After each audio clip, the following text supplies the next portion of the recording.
Hhaï.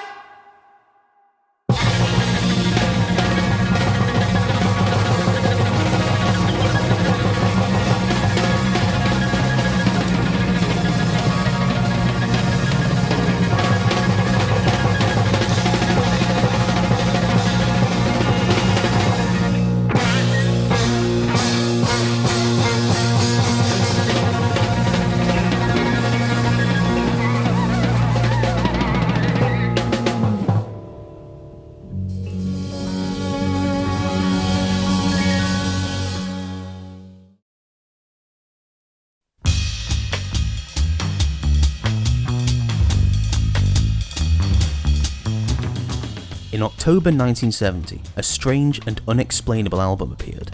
Its front cover depicted a large red claw destroying a city, with people wailing and screaming in all directions. The gatefold LP opened up to reveal a drawing in simple black and yellow colours, the people inside dressed in matching uniforms and a mysterious icon on their chests. On the side, hidden under further folding flaps, were listings of songs in a language that would appear alien to any regular person. These were in Kobaïa, a completely fictional language conceived entirely by a single man, a man who would go on to form one of the most resilient progressive rock bands in the world and influence countless others in its wake, Christian Vander.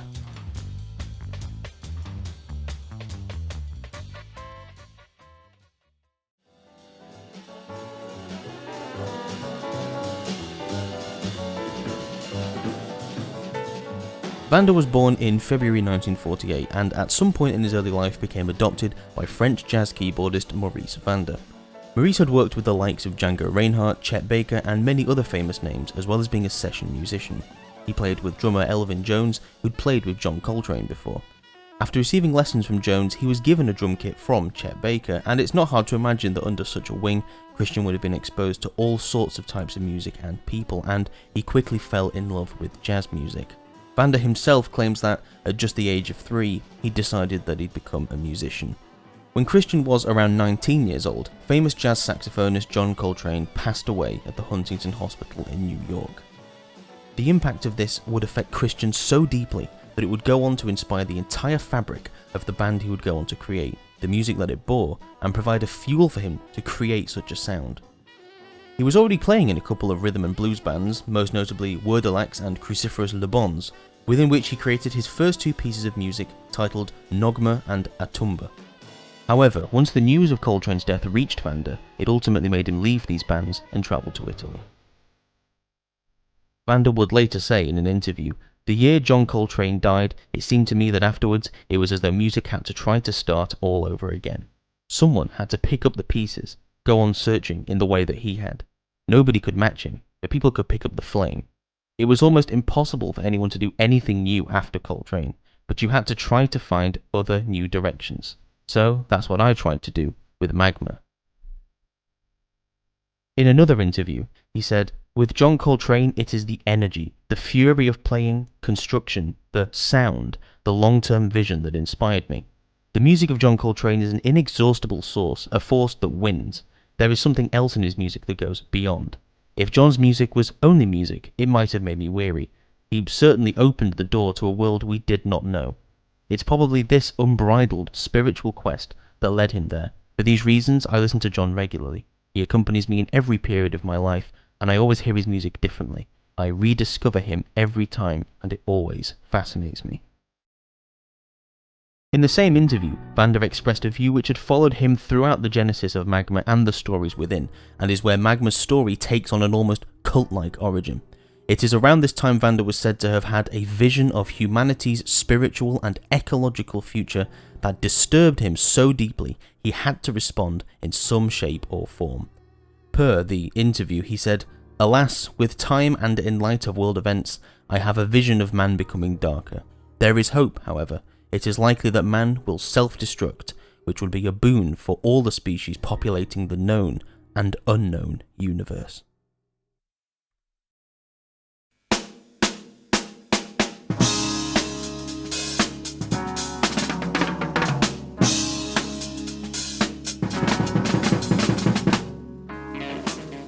Returning to France in 1969, and together with saxophonist René Garber, bassist Laurent Thibault, singer Lucien Zabuski and organist Francis Mose, they would create the band Unawaria Zect Magma Composedra Arguesdra, or Magma for short.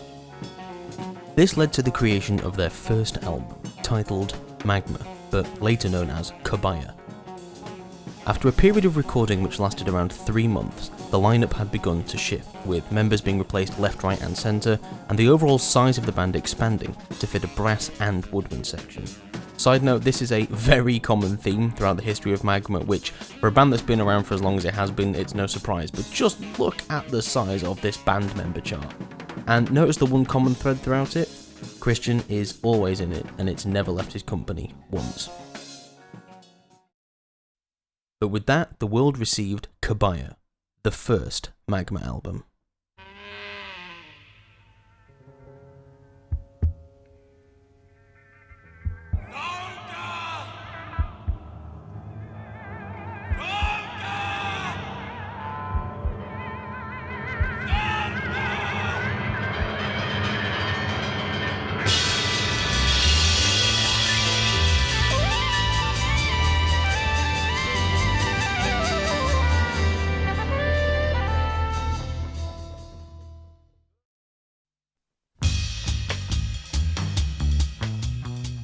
Now, despite the title and the premise of this video, the lyrics of the opening track, Kobaïa, are in English, and it begins relatively accessible. It's quite funky jazz. It has its atonal spurts of noise every now and again, mixed in with Christian's electrifying drumming and a very catchy bass line.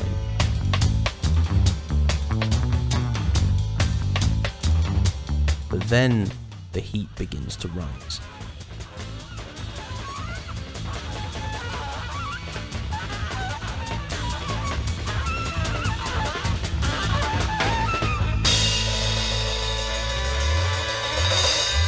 So what were the reactions?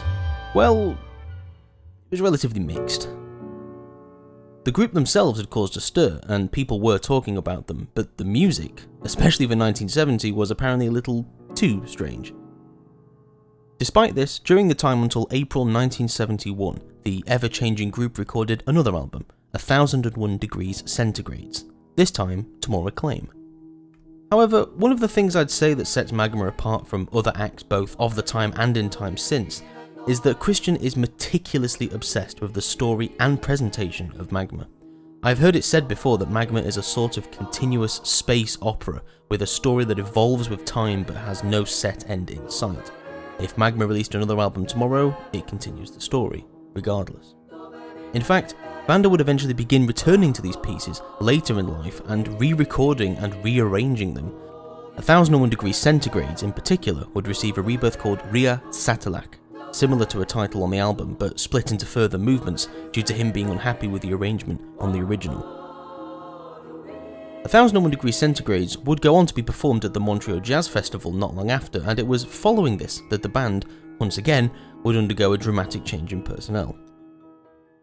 It seems that the event that sparked this was Vander deciding to pursue a new project named The Unnamables, but masking his own name as Unawaria Zect, 99% close to the original name of Magma, but with a single letter difference.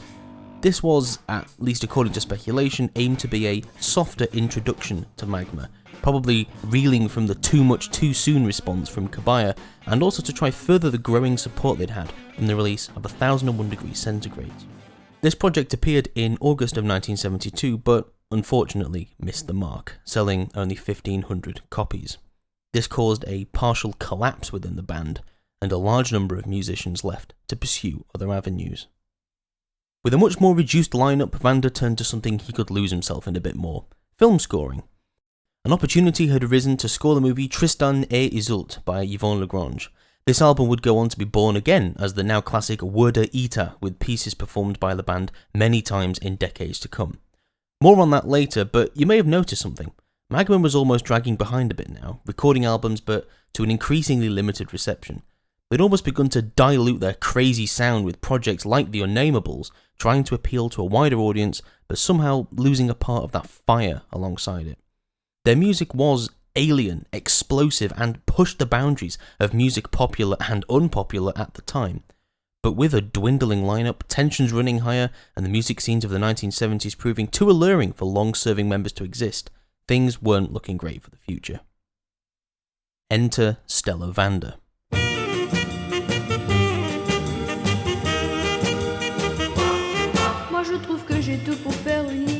Born Stella Zelka, but better known as just Stella, she began her music career in the early 60s with her uncle Maurice, writing parody songs and releasing them when she was only 12 years old. In fact, one such parody was of the French singer known as Sheila, and her parody was so engagingly sarcastic that it caused an actual protest by the Avignon Association, who were said to have taken the lyrics seriously. Once Stella was 17 and already with the start of her career in music, she dropped the Stella moniker in the late 60s, met and married none other than Christian Vander. To say Stella has had a big impact and presence on both Christian and Magma as a whole is an understatement. She is, without a doubt, the most enduring and longest serving member of Magma, aside from Christian, serving as its primary vocalist, which is a very daunting job title considering the range and power needed to sing in such a style for a long period of time. I mentioned that they were married, but they later divorced, but continued to work together in setting up Seventh Records, a place to promote Magma's music on their own terms, as well as other associated projects, most notably Christian's personal projects. With Stella in tow, Christian returned to the studio with some new additions. Claude Olmos on guitar, René Garber on sax and clarinet, Jean-Luc Mondelier on keyboards, and, as will become apparent later, one of the more interesting additions, Yannick Top on bass. Magma have described themselves as having an alumni list that looks like a who's who of top caliber French musicians. Yannick was about to help create one of the most influential and famous rock albums of all time.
Magma began creating what would become their magnum opus around early 1971. It appeared initially in a park, of all places, Chateau d'Oreville, as a short, roughly 6-minute performance for a compilation known as Puissance 13+2. This version is described as having a jazzy intro, more like a bossa nova, and features yet to be fleshed out lyrics. The piece would not appear again though until later the same year, where it had blossomed to become a 17-minute 19-second piece and was performed in front of an audience at Théâtre 140 in Brussels. Once again, however, large parts of the piece were not finalised. Mécanique Destructeur Commando, colloquially known as M.D.K, the third release from Magma, eventually appeared on shelves on the 6th of May 1973. They intended to release through A&M Records, a large label at the time, and one which, if they could secure a release, would bring them much more publicity and recognition. The original version of M.D.K, however, was rejected by A&M because it did not meet their standards for rock music. Although this version would end up being released in the late 80s as the separate Mécanique Commando. But the version that hit the public of 1973 was still the result of years of work from a yet again vastly changing lineup.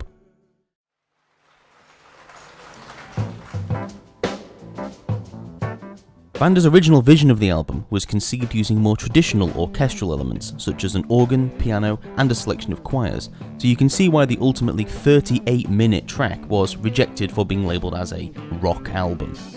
but not taking no as an answer, Vander took the band to Oxford Manor Studios and the Aquarium Studio in Paris during April 1973 and infused the track with electric guitars, woodwind instruments like flutes, even more vocalists, and introduced elements of distortion and other electric instruments to try and increase the intensity and rocky nature. This version passed the test and was released to the public in May of 1973. But this version would not be the final version. M.D.K would go on to be the band's most enduring work, with pieces played in various live performances or the entire piece performed in full throughout the following decades, with track lengths ranging from a slightly extended 19 minutes 44 seconds in Japan's Live in Tokyo, or the staggering 48 minute 45 second on Theus Hamtak, a live album recorded in 2000 and recorded in 2001. In fact, there's several different versions of the piece floating around today. In fact, for the 50th anniversary in 2023, Magma released 2,000 copies of a box set of the album, containing all the various official versions, ranging from 1972 all the way up to 2021. But why was M.D.K such a smash hit for Magma? Well, Magma chose to strike while the iron was hot. They'd been building a catalogue of music which was getting more and more of a cult following, and doubled down on their strange and explosive sound. The lyrics were still in the alien Kobaïan language, and as much as you might have groaned at the record label rejecting the original for not being rocky enough, the resulting electric elements in the refined version would bring the track to a boiling point. Furthermore, being released on A&M Records now had the backing of a large company, which brought them much more fame and exposure. On the website headheritage.co.uk, musician Julian Cope wrote an article about M.D.K where he asks, why was M.D.K such unfettered genius? His answer? It had the backing of a large record company, it was unlike anything most people had heard before, sung in an alien language, a cult-like appearance, loud, confusing, catchy and jazzy, and finally he describes Janik Top as being a Tyrannosaurus Rex skinning a Stegosaurus. At least 8 feet tall, claws instead of hands, and that he didn't have amplifiers, he just plugged straight into the national grid and drained the neighbourhood. Following this, they would go on to release Kontakots, said to be successful among fans but not received as well among the public as M.D.K. That would be hard to pull off, of course, as M.D.K had brought the band global fame.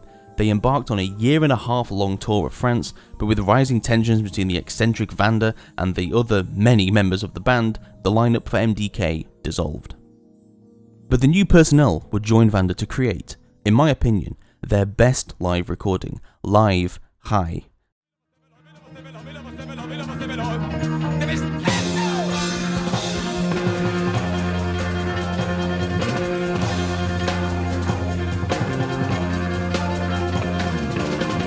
This recording is an amazing blend of their music, both past and present, including a performance of the first Magma track to be released, Kobaïa, but renamed Koba, and reconstructed in Kobaïan lyrics to replace the original English. Later tracks encompass elements of M.D.K, including Das Zul was Mechanik and Mechanik Zain, the later of which featuring an absolutely killer bassline, which became such a fan favourite that it was worked into later performances of M.D.K to open the track Neber Gudat, the 5th track from the original.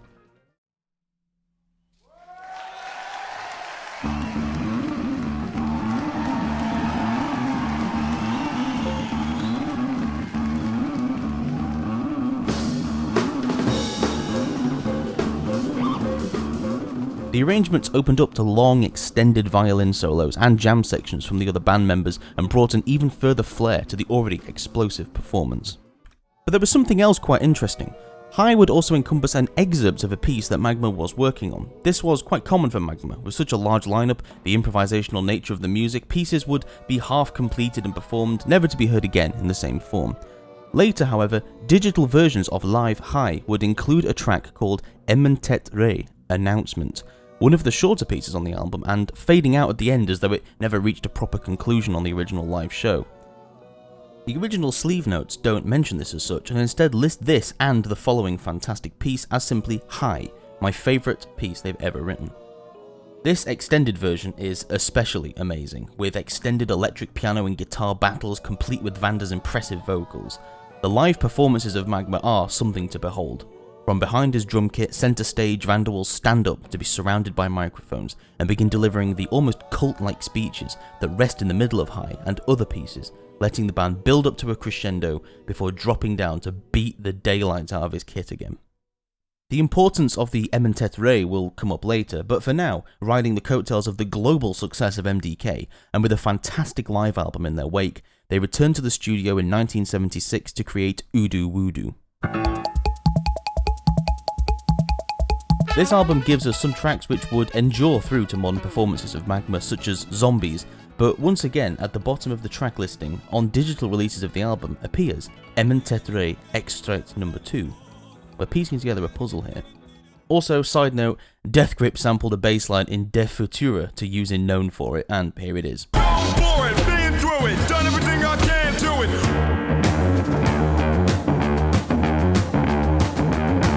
I had no idea too until I started researching this video. But despite this, Üdü ዄüdü would not perform as well commercially. There are a number of factors. Perhaps the confusing and intense sound of Magma had outstayed its welcome finally, and people were beginning to tire of it, or other factors such as artist Klaus Blasquez's artwork for the sleeve not being finished on time, leading to the album initially being released with a temporary logo-only sleeve.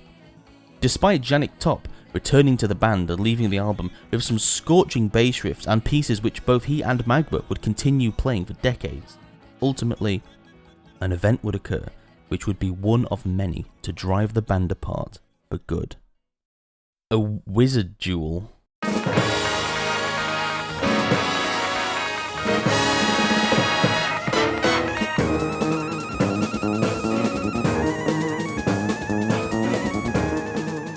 Yes, the wizard duel. You can't be a band like Magma with such a strange appearance, these cultish clothes, mannerisms, all wearing the same mysterious icon on their chests, and not have some weird stories floating around about you.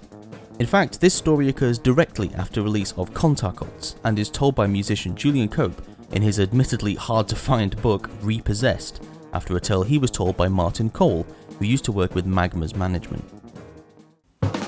Vander had decided whether to play into his own mythos or just for the sheer eccentricism to rent a hilltop castle in Spain. This apparently annoyed Top so much that he rented another similar place within sight of Vander's.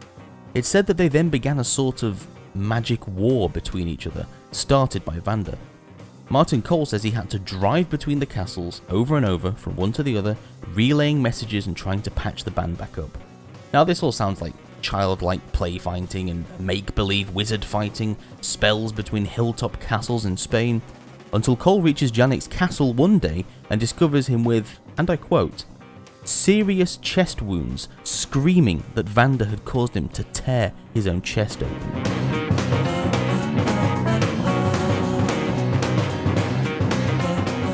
This event led to the departure of Top from the band shortly after, although in recent years he's put this down to youthful inexperience rather than black magic, but we may never know.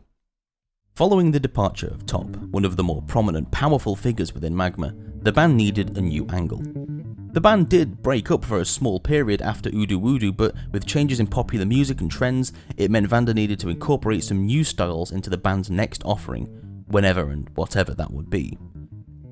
He was also aware of a slight decline in public reception again, with it being already half a decade since M.D.K and the commercial success that followed. It was time to do something different. So on the 5th of March 1978, Magma presented Attahk to the world.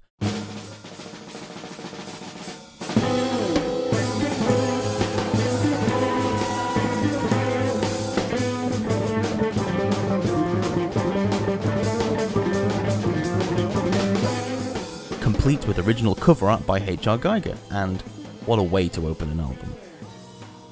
This is the last 7 minutes, and is just one of the many catchy riffs and fast-paced tracks on this album. This was Magma's attempt to break into a more commercial sound, but still maintaining those strong streaks of gospel rock and, of course, jazz. Attahk is one of my favourite releases from them, especially as a full listen. The full versions of the track names also are so far into ridiculous fantasy territory, it's hilarious. For example, Mant's full title is The Wizard's Fight versus the Devil, and in keeping with the two strange baby-faced guards on the cover's name badges, Lyric Necronomicus Cant is followed by In Which Our Heroes Urgen and Gorgo Meet. It makes you wonder though, The Wizard's Fight versus the Devil, Jannik Top recently leaving the band because of apparent black magic damage from a castle-side battle in Spain. Maybe the myths and legends surrounding Magma became so ingrained in Vander's life that they almost became reality. Who knows?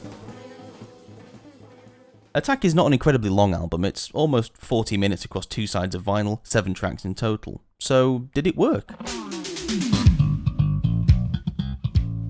Well, this was a period where funk and disco were rife in the charts. Strange alien-languaged prog may not have had a comfortable place anymore, if it ever had one to begin with.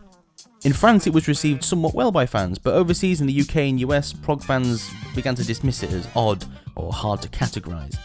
And it's actually difficult to find specific figures for how much it sold, which means at the very least it broke no records and didn't raise enough eyebrows in the scenes around the world. But was it the end? Well, if the public don't like the new stuff, it's time to return to the old stuff.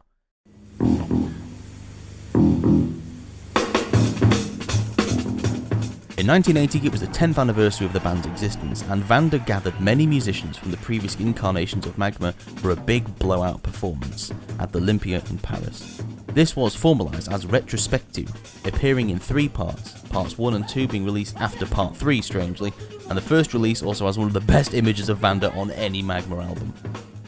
This was actually a successful move. It fanned the flames slightly and provided some much needed exposure as well as some profit. With this, the band didn't let the excitement die down, continuing to play around France, culminating in a show at Paris's Bobino, released as Concert Bobino 1981 as a live performance. However, once again, shortly after, the band's popularity died down again. Perhaps this was the last swan song, quite literally, of their career as Magma. In 1984, the album Merci was another attempt to shake up the formula containing both English and French passages mixed in with Kobaïa, and including more electronic, soul and funk influences, attempting to keep a finger on the pulse of the rapidly changing music scenes of the time. This album finishes with the somber, choral and almost spiritual piano ballad, The Night We Died. Fitting, as the band broke up shortly after this with no plans to reunite, play more shows, or revisit their material again. Although Vander would continue to create music in the coming years, particularly in a project known as Offering, in which he would occasionally mix in Magma pieces. But for now, Magma was no more.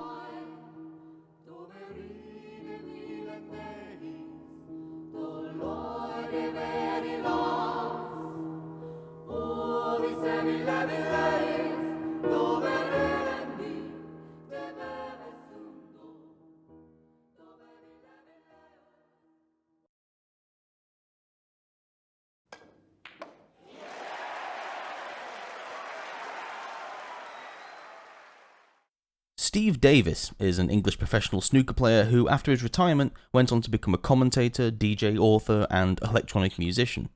In one of his televised matches in the 1985 World Championship Snooker Finals, the fate of the match hung in how either player handled a single black ball, which smashed TV records, bringing in 18.5 million viewers in the UK, the largest audience ever tuning in to watch something past midnight. The ball was unfortunately potted by his opponent, but it did win him some fame, with his terse responses in the interviews afterwards, which were parodied by TV comedy shows.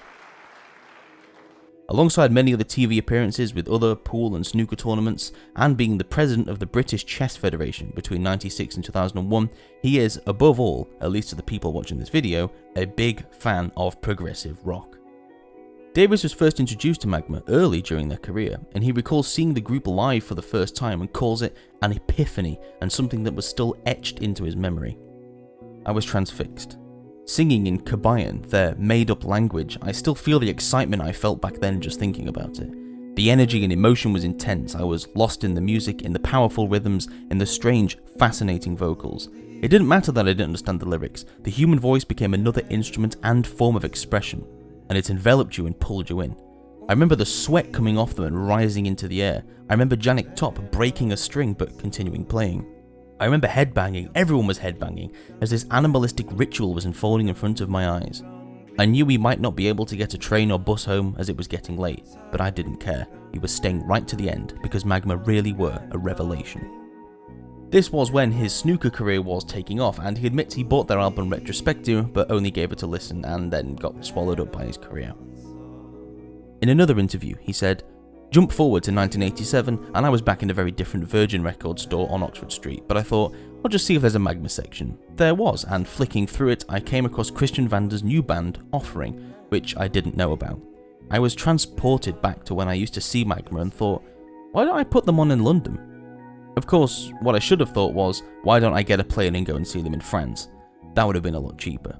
But I set up interesting promotions and put them on for 3 days at the Bloomsbury Theatre, January 19th, 20th and 21st, at the exorbitant price of £6 a ticket.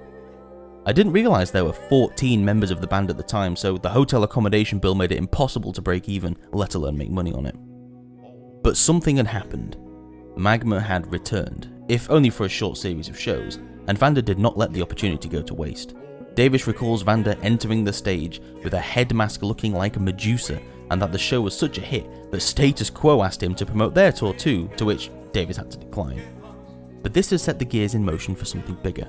This was a return to form for Vander, quite literally reassembling his band from bits and pieces of his current and past projects, rising from the ashes in London to play 3 nights of music that once stunned the world. Davis remained in contact with Magma afterwards, meeting them when they were in town for concerts, still running off of renewed interest from those 3 dates in London. Davis recalls a story where he compares the speech section in Hhaï, where Vander stands from his kit and delivers a Kobaïan speech, to the section in Blues Brothers where the light shines down on Jake in a church with James Brown and begins dancing to the music, to which Vander replied, "The piece is written about death," which shifted the mood. Davis says in an interview with Quietus that this made Magma suddenly be seen as cool and underground, and it was mostly thanks to those underground scenes popping up all over the place. People didn't want to be listening to the popular stuff all the time now. They wanted to find the cracks and corners in the music world, to be stood in a room listening to a band that always seemed to give it their all despite their future being so uncertain. It was the secret fuel which Magma needed to bring about a return to the living once again. Offering had broken up by the mid to late 90s, and Vander was still looking for more musical projects. His friend, Bernard Ivan, asked him if he would consider reviving Magma fully, not as a side project or a temporary tour, but as a full band once again. Vander thought about it, but remarked there would be no remaining interest in the band, but let him attempt to book some shows regardless. Ivan then set to work, organising dates, contacting people, before returning to Vander with the results, a series of fully booked shows. Now with time running quickly all of a sudden, Vander gathered musicians from both Offering and his friends in various music circles and created a renewed 14-piece Magma. So the interest was still there, the musicians had reassembled and Vander was still a monster behind the drum kit, the passion and the ideas for the Kobaïan story still burned bright. So what was next?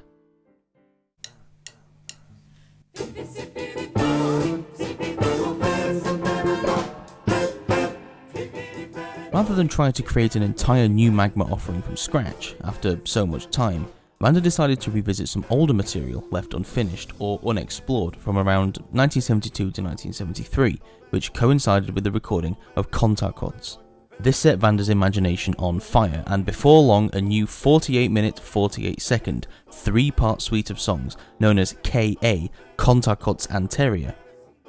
It was their first release in just under 20 years, releasing on the 8th of November 2004, gaining further renewed interest in the band due to their surprise return to the shelves.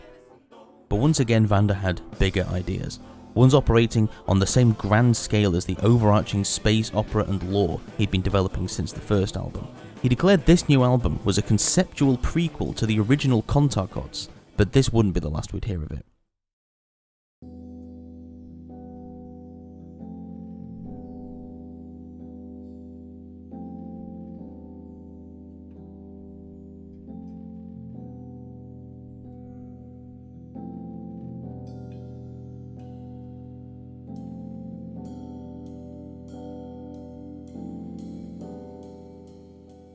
Magma had always had success on their live albums. Aside from the electricity and the improvisational nature of it, it paved the way for people to experience the full force of their sound in person. And they were getting a lot of praises for these performances. So, armed with their back catalogue, Magma entered Le Triton near Paris to record a series of performances. It also marked the return of legendary bassist Yannick Top to supercharge Magma's return. 5 albums were to be released, each titled Myths et Legends, split into epochs to symbolise the band's many eras and changes in sound and story over time.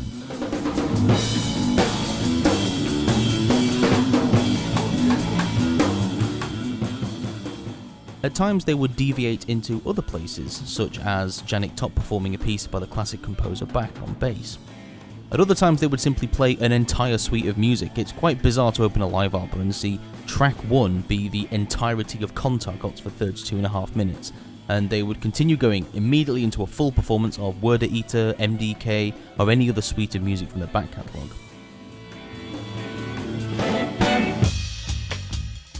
Pieces from later Magma albums were also performed, including the ever-haunting The Night We Died, a brief interlude on Otis, before embarking on the entire 50-minute epic of K.A., their ambitious return from 2004.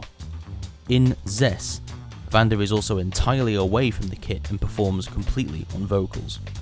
Finally, in 2011, the series of albums concluded with Volume 5, 6 years after the other 4 DVDs were recorded, but returning to the same venue. This time they opted to play pieces from later albums such as Dondai and Attahk Retrovision, a piece written in the style of Attahk which has been performed on previous live albums back in the 70s. But just before, in 2009, Magma would release an album which would continue to weave their grand story even further. Am knema orne em ak endet. Ëmëhntëhtt-Ré. Ik unsam ekem dam zehen o elioho.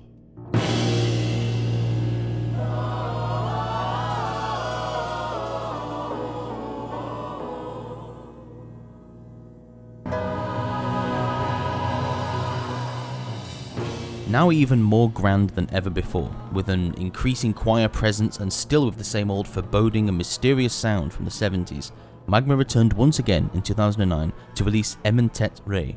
But this release was something more. In fact, it was created to fuse together multiple pieces, once again, from across their history into one cohesive piece. First, they took the Hhaï portion of Live Hhaï and turned it into Ëmëhntëhtt-Ré Announcement, which is how it now appears on streaming services, split into its own track, and Rinde from Attahk and turned it into the first piece. For the second piece, they took Ëmëhntëhtt-Ré Extract 2 from the 1988 CD of Üdü ዄüdü, the actual track Hhaï, and Zombies from Üdü ዄüdü. According to Vander, this was the plan for the releases all along, as they were originally conceived as a much larger piece but never came to fruition in the past. As stated on Wikipedia, the album belongs to a trilogy of 3, comprising K.A., Kontakot, and Ëmëhntëhtt-Ré, called the Kontakot Trilogy. The album's content tells the story of Ëmëhntëhtt-Ré, murdered in antiquity. The figure from the previous 2 albums, Kontakot, finds his tomb and has a grand, vivid vision of Ëmëhntëhtt-Ré's life, who eventually takes over his body and becomes anew, fulfilling the prophecy and ending the trilogy's story. As you might expect, Ëmëhntëhtt-Ré is sung almost entirely in Kobaïan. However, some words are in English. For example, the phrases "to believe in God," "no more then," and "he's got a love supreme." It's safe to assume that "He's Got a Love Supreme" references John Coltrane's album of the same name, echoing Vander's continuing love for John's music. In fact, there is a direct tribute to Coltrane on Kontakot titled Coltrane Sundia. Further Magma albums have significantly less lore and mystique around them, but that's not a bad thing. If anything, the band being around at all in 2025 is something to celebrate, and a miracle considering its completely happenstance revival from a retired snooker player. That Vander was ready to jump back into his Kobaïan saddle so quickly after decades of considering the project run out and dwindled, especially to build on the existing mystique and mythos of the band and its story. It shows the fire never truly goes out. Nonetheless, I'll now cover the remaining albums after Ëmëhntëhtt-Ré in a quicker format. Félicité Thos. By this point, however, in 2009, Vander may have been releasing new Magma albums and reassembled his band from the ashes, but it was still essentially recycling older material or capitalising on old recordings from the 70s and 80s, expanding them into further songs or entire new suites of songs. But by now the well was running dry slightly and the band was itching to create some new music. So Vander began to construct an entirely new Kobaïan story, building from some ideas he'd had at the start of the millennium, but only ever really sparsely performed in the band's previous few years. He did pull in the piece Tout Ensemble from a special live performance called Les Voix de Magma from 1992, but aside from that, Félicité Thos contained entirely never-before-heard pieces. Ria Satellak. If you've got a good memory and an ear for Kobaïan, You may remember this one being mentioned earlier in the video. This is another famous Vander rehash of a previous album, although it does come with a short story. On 1001 degrees centigrades, the track Attahk takes up an entire side of vinyl, a typical feat for a Magma piece, but supposedly, and with so much real estate on the album taken up by it, Vander had very high standards for it, ultimately being dissatisfied with the end result. However, the rest of the band disagreed and found it fine, so he backed down. But it must have stuck in the back of his mind, and so, for the 45th anniversary of the band's inception, he recreated the piece as an 8-track movement with new, expanded passages, replacing the brass on the original with newly created vocal parts. Vander goes further to adapt the existing Kobaïan story to the new album, writing this. Attahk, this Kobaïan who left after the others despite their disapproval, considered himself superior and thought he could convert Kobaïa's enemies to the Kobaïan spirit. He failed and left alone for Kobaïa. On the symbolic stopover planet, Malaria, he will have to face the furious elements that he imagines he can dominate. His ship practically engulfed, he will finally have to implore them in vain. He will disappear, drowned, swept away by the elements in a trance. After the noise, silence. Slagtans, the 13th record in the band's discography, was released on the 10th of January 2015. Similarly to Felicity Thus, it was recorded and performed around 2009, then improved over the course of the years afterwards before becoming its own album. Unlike other pieces, Slagtans contains considerable portions in French rather than Kobaïan. Vander had to say about this, Slagtans is a symphony of molten heavy metal, a raw sound, alternating sequences of airy voices, moving dramatic melodies, which carry you towards a multi-directional finale, leaving you alone on the edge of the abyss. Zes, with its extended title Le Jour de Nantes, was released on the 14th of June 2019. This is not an original concept again, it's another recreation of an earlier piece, this time performed on several occasions since the 70s but never really officially recorded.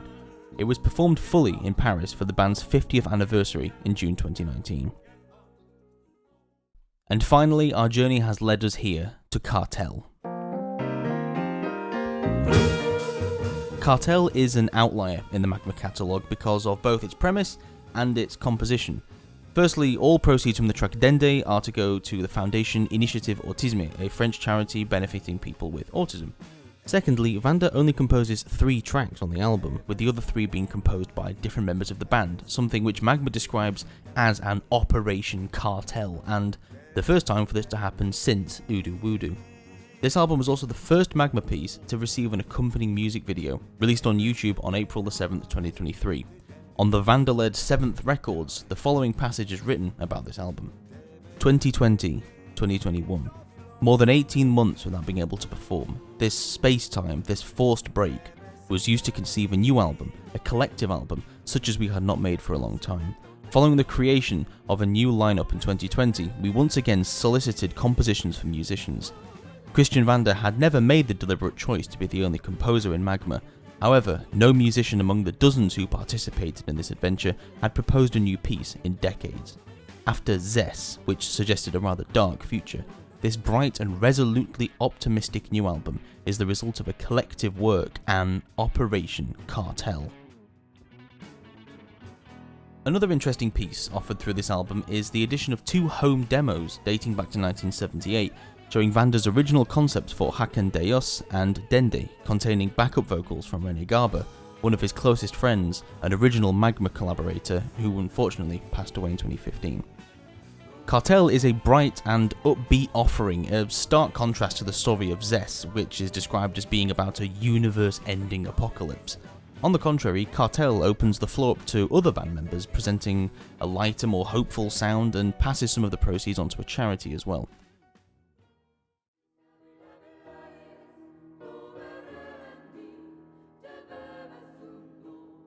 While this is the final release for Magma, as of the time of writing, perhaps it somehow challenges the vision of doom that struck Vander over half a century ago.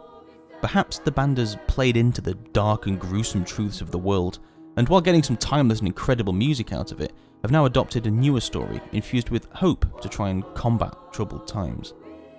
Maybe, despite a typical Kobaïan story concerning destruction, doom, apocalypses, foreboding figures, demonic possession, the list continues, for once, they've left the book open on a prayer. For now, I hope you've enjoyed. I've been ookiiani, and thank you for watching.